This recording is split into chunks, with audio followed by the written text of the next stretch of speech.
So as you may all know, I work for Genea Biocells, a stem cell company based in Sydney. And I've been funded for the last 3 years by FSHD Global to develop a cellular model for FSHD that is suitable for high screening and drug discovery. To develop that cellular model, we chose to use human embryonic stem cells. Human embryonic stem cells are derived from embryo, and once they are in culture, these cells have two great properties. They can proliferate indefinitely, and they are pluripotent, which means that they can turn into every cell type of the body. So these two properties make these human embryonic stem cells a very good source for skeletal muscle cells. Because our close connection to Genea IVF clinic, we have access to diseased embryo that were identified through pre-implantation genetic diagnosis. And we could derive so far 4 cell lines, 4 embryonic cell lines that are affected by FSHD. And we also have unaffected cell lines that we use as controls. And these cell lines were the first step towards the generation of a cellular model for FSHD. The next critical step was to generate skeletal muscle cells from these cell lines. Skeletal muscle cells are the primary cell type affected in FSHD. When we started that project, there were no protocols published for the differentiation of ES cells into skeletal muscle cells. So we use a technology called high throughput screening and high content analysis to screen a large number of molecules for every step of the differentiation process. And we could develop a 3-steps process that allows us to have almost pure population of skeletal muscle cells within 28 days. So then we applied those conditions to our FSHD human embryonic stem cells. And as you can see here, our FSHD line could make beautiful myotubes like the control lines. And in that study, we also used another cell line affected by another muscular dystrophy called Becker muscular dystrophy, and we use this as a disease control. This is a quantification of the picture from the previous slide, and that shows that our 3 FSHD lines that we used in the study were able to make skeletal muscles with the same efficiency as the control lines. And we can notice that the Becker muscular dystrophy has an impaired differentiation. So when we looked under the microscope, we couldn't see any defect in the FSHD myotubes compared to unaffected lines.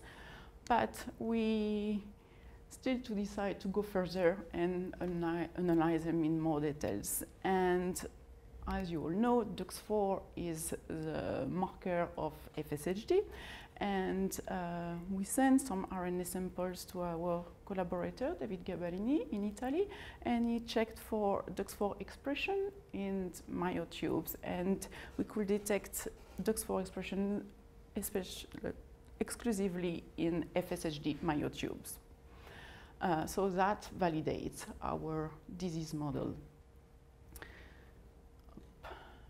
And then we decided to analyze myotubes morphology into details because it's been shown that FSHD myotubes are atrophic. And what we could find is actually was very interesting because we found that FSHD myotubes are actually shorter than the control myotubes, and the same with Becker muscular dystrophy. And they also have less nuclei. And what was more important is we could find that FSHD myotubes are actually thinner than the control one, and this is specific for FSHD as it's not observed in the Becker muscular dystrophy. So that was a very important result because that's something that we can use as a readout for drug screening or compound screening. And then to identify genes that are especially deregulated in FSHD and potentially identify therapeutic targets, we perform microarray analysis on FSHD myotubes. So we perform this with 3 FSHD lines, 3 controls, 3 independent experiments each. And here you can see on the heat maps that FSHD myotube have a specific expression profile, which was a good sign.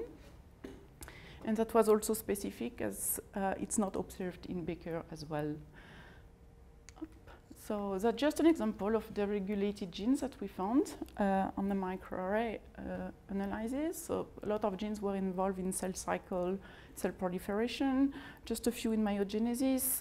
We also found a lot of genes involved in oxidative stress. It's not mentioned here on that slide, but that was also quite important result because it's been shown that DUX4 induces oxidative stress in FSHD myotubes. And we also found a lot of genes encoding extracellular matrix component.